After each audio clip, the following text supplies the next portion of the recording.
Hi guys, Essence here and welcome back to my channel. I'm back with another K-pop makeup video and I hope you guys enjoy the content that I'm about to follow with. The topics I'll be talking about today are Kai's durag and JYP because he has a lot going on right now. So let's dive in. So as we all know, Kai is the main dancer of EXO. He's a rapper and he's probably a sub-vocalist because he has been known to sing in some songs. And recently he had his debut with his song in December.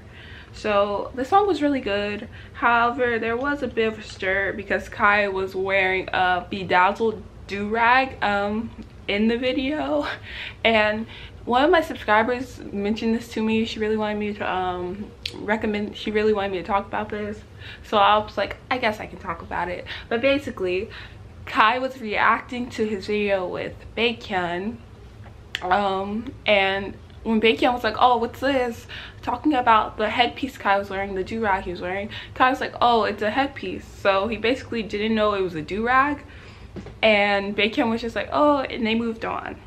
Under the comments, a lot of people were like, a headpiece? You mean a durag? Like, people were actually pointing out that he said a headpiece instead of a durag. This is refusing to focus.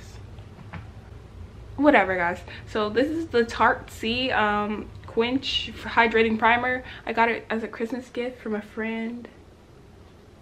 But anyways, it's not going to focus. So yeah, a lot of fans were talking about how he called it a headpiece instead of a durag, and like pointing out that he didn't even know what he was wearing. And I'm just here to bring that up about SM and their durags. Other than Kai, this isn't the first time that an idol from SM in the year of 2020 has been caught wearing a durag. It actually has happened 2 times prior, where Jino wore a durag in the Misfit in music video, and then 3 of them, Mark, Jino, and I believe, who was it, one more person I believe, was wearing a durag in the 90s Love music video. So this is an ongoing problem with SM, where they don't exactly know, or they don't tell their idols what they're putting on their heads or the meaning of what they're putting on their heads. Because let's be honest, SM does not care. SM profits a lot off of Black culture, but simply will not educate their idols on the culture that they're using. It'd be okay if they were doing it as a way to show homage or appreciation somehow in the music videos. Maybe brought in some, I don't know, maybe had some even Black background dancers wearing them to at least have the appropriate people wearing them. But for them to just have Kai in the durag and he doesn't even know what it is, like, you can tell that SM doesn't give them any sort of education on like the culture they use or like what they're wearing, like none of that. Because durags are definitely more than a headpiece for us. Durags are something that keep our hair from getting matted, tangled. It protects our hair from harsh conditions. And durags are usually seen as, like, in many countries, durags are usually seen as something that like thugs or gangsters wear or something, and it's seen, even in schools they ban kids from wearing durags. Like, that's crazy, right? It's literally just a durag. There's like no negative connotation, no violent connotation behind wearing it. It's literally just something that protects our hair. And many black males wear durags because it like helps protect their pattern, as what, like, waves as they call them, when they do like things like wave checks. So yeah, it's just crazy that SM like has him like not knowing what he's wearing. So if someone asks him what he's wearing, he literally won't know, and it might offend people that he doesn't even know what he's wearing. Like, I get that he doesn't know what he's wearing, but on this situation, I really feel like SM has to do better to educate their idols what's being like put on their heads, what they're wearing, what backgrounds they're using. Or it can turn into a big controversy, you know, because if idols go out there ignorant and the wrong person asks them a question, then that won't reflect well on them, and the idol will face more backlash than the company. But yeah, I just thought it was really sad that Kai didn't even know what he was wearing, that he was calling it a headpiece. He doesn't even know what to do, right, guys? Like, that's so sad. Okay, let me pop. As you guys know, I use Born This Way Too Faced concealer in the chai shade. I don't know if any of us have the same. Yeah, I focused. But yeah, I use Born This Way Too Faced concealer and foundation in the chai shade. I think it looks fine. I have a dark mark that I'm trying to make sure it's covered. Okay, So next conversation we will be talking about is JYP, not the company, guys, the person, Park Jin-young. So recently Park Jin-young was in some controversy for his song with Rain, where people accused him of basically plagiarizing Bobby Brown's whole style and dance. And like, I'll have the clip of course on the side for you guys as per usual. And JYP, it was like trending and everything. People were trying to send it to the shade room, which probably wasn't the best idea, because then it would just be like a ton of like racist and xenophobic comments and it probably won't get anything done. But yeah, people were trying to like spread to the like black Twitter. But JYP is a menace, guys. We all know this. This man is very racist, let me just call it as it is. He had dancers in blackface before, and he's called Jessie, like he said her voice sounded like Mary J. Blige. She sounded African American. Then he said Mary J. Blige grew up in the slums when she did not in fact grow up in the slums. I don't know where he got that fact from. But yeah, let's get back to him and Rain and their performance, their copy paste. So a lot of people were upset that he basically like copy Rain's whole bit. And even before, he was like, in the video they had for them practicing, he said something such as, why are you reusing the same moves? But yeah, when this music video came out, a lot of people were talking about how racist JYP is and how he profits off of black culture so much and doesn't really seem to give the proper credit to black artists. But I personally think JYP thinks he's doing, I think he thinks he's paying homage to them, because he has like training rooms named after black artists. Like he has a training room named after Bobby Brown, a training room named after Whitney Houston, Michael Jackson. Okay, I was struggling just now trying to remember all those training rooms. But yeah, he has training rooms named after those people. And I think that even though he thinks he's paying homage to them, it's really just not the same if you don't like give them credit for their work. Like, that's the problem with K-pop.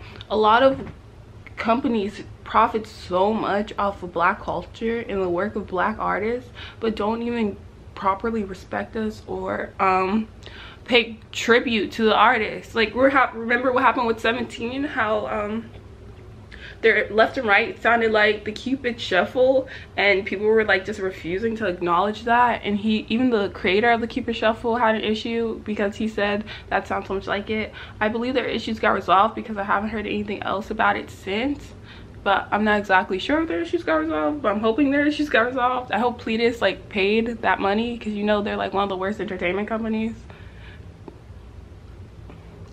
But back to JYP. I don't know what Park Jin-young's obsession is with black culture and black people, but I don't even think he actually talks to actual black people to find out this information. I guess he just, I don't even know if he Googles it at this point, guys. I guess he just like goes with what he thinks or assumes about black culture based off of like movies and stereotypes. But yeah, back to what he said about Jessie. So he was working with Jessie when they were doing their show, The Armies. I used to watch that show, guys. And basically he was like, oh, Jessie sounds so good. She's a talent thug. Well, first he said she's a thug, and then he corrected it and said she's a talent thug. And then he was like, she sounds like an African American. She sounds like Mary J. Blige. Jessie, by the way, does not. Jessie can be talented, guys. That's true. But she does not sound like Mary J. Blige. Like, I'm gonna end that there. She sounds nothing like Mary J. Blige. But he made it worse after the terrible Mary J. Blige comparison. He made it worse by saying Mary J. Blige was, like, he explained that she's an African American singer, but then he made it worse by saying she was from the slums. If you guys know Mary J. Blige, you know that she did not grow up in the slums. I'm not exactly sure where JYP is getting his information about black people or black culture, because if he was getting it from an actual black person, he would have known not to do blackface all those years ago in his performance. He wasn't the one doing blackface, but all of his dancers were in blackface. It was so scary. Obviously, I'll always show the pictures on the side. You guys already know by now, I never talk about anything without having my proof. I always have to have those receipts, because what I deal with in the comments is crazy. But yes, this mascara look is cute, guys. You see this? You see this look? I like this blush. But But yeah, guys, I think JYP, other than SM, is one of the worst companies dealing with black culture. That's why I'll always be surprised that they allowed Stray Kids to actually release an apology on their own, because JYP still hasn't apologized for letting his dancers come out there in blackface. I don't know if he'll ever apologize for calling them slums, and I don't know if he'll ever like give Bobby Brown the credit he deserves. But yeah, it's just crazy how entertainment companies profit so much from black culture, and like K-pop in general probably wouldn't exist without black culture, but we get no credit and we get no representation. And the last thing I want to talk about actually just came to me is Big Hit released the Life Goes On music video, and a lot of fans of color, especially black fans, are upset because it was only a representation of white armies. Big Hit in the media usually portrays like white fangirls, especially internationally, and only shows a select few of armies, which is really sad because BTS is all for diversity, and you can tell that they love including a diverse range of their fans. So for Big Hit to take the Life Goes On army version and not include the full range of armies that are out there was really disappointing and sad. A lot of armies talked about it on Twitter, how sad and disappointed they were that they didn't see anyone like them. And some black armies came forward and said that they had even sent, because it was a TikTok thing, you had to send a TikTok application in to be selected for it. And a lot of black armies came out and said that they sent in a video for it but were not chosen. So it's not that black armies didn't want to participate, it's just that Big Hit didn't select any to participate.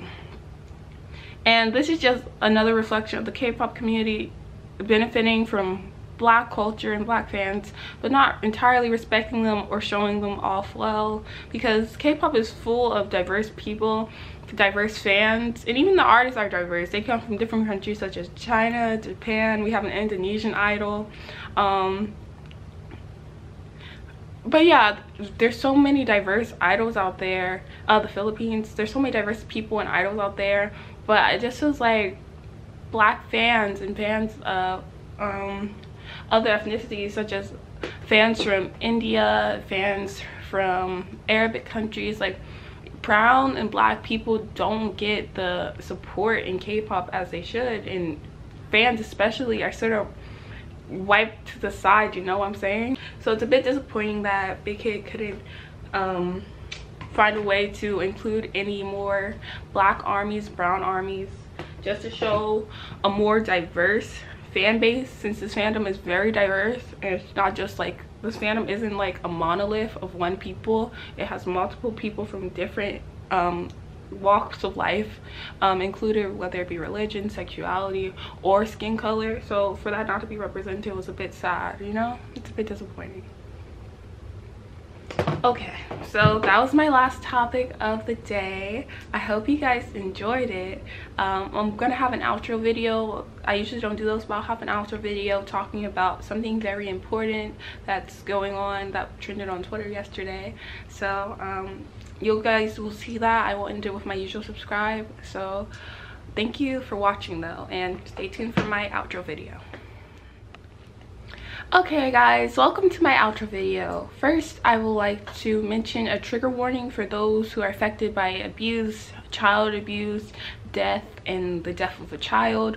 All of that is mentioned in the following message, and I don't want any of you to be triggered by this. So I'm just letting you know beforehand that these are some of the topics I will be talking about before I dive into it. So I'll give you guys a second to get off the video and go away if that's something that bothers you.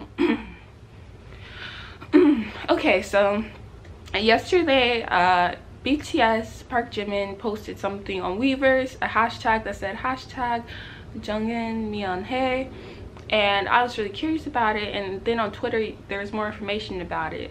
So basically on October 13th, an 18-month infant who had been adopted by a family named Jeongin died in the hospital from internal bleeding because her pancreas had ruptured, and she also had multiple fractures on her body, including her skull. And then it came out that her adoptive parents had been mentally and physically abusing her ever since they had adopted her earlier in 2020. I'm not going to go too deep into the case because you guys can research it. It's on Twitter if you search I'm sorry Jeongin, or you can search it under some other YouTube videos that go into better depth. There was a whole investigation done to see how she could have had that much force put on her body and stuff, so you guys can go research those. I won't dive too deep into the case, but I'm here just to raise awareness about child abuse. So if you or anyone you know is suffering from child abuse, I'll put some hotline numbers at the side of the screen. And I just want you to know that child abuse is something that is never okay for it to happen to anyone, especially abuse is something that's never okay, but for it to happen to an 18-month-old is just terrible because she was so small, and she trusted these people who adopted her to take care of her and provide for her, which they didn't do. So if you or anyone you know, or you think someone is going through child abuse, or you've seen signs of it, these are some hotline numbers you can call, and I'll put them down in the description of this video today. But yeah, if you know someone who's in trouble, just please help them so something like this can't happen again, because no child should be in pain or be in fear of the people who are supposed to take care of them. Thank you for listening, and I hope you guys call those hotlines, and I hope everyone is doing okay. And I hope that the people who hurt Jeongin get the maximum penalty or whatever they can get, because she really didn't deserve to be treated like that. Thank you for watching.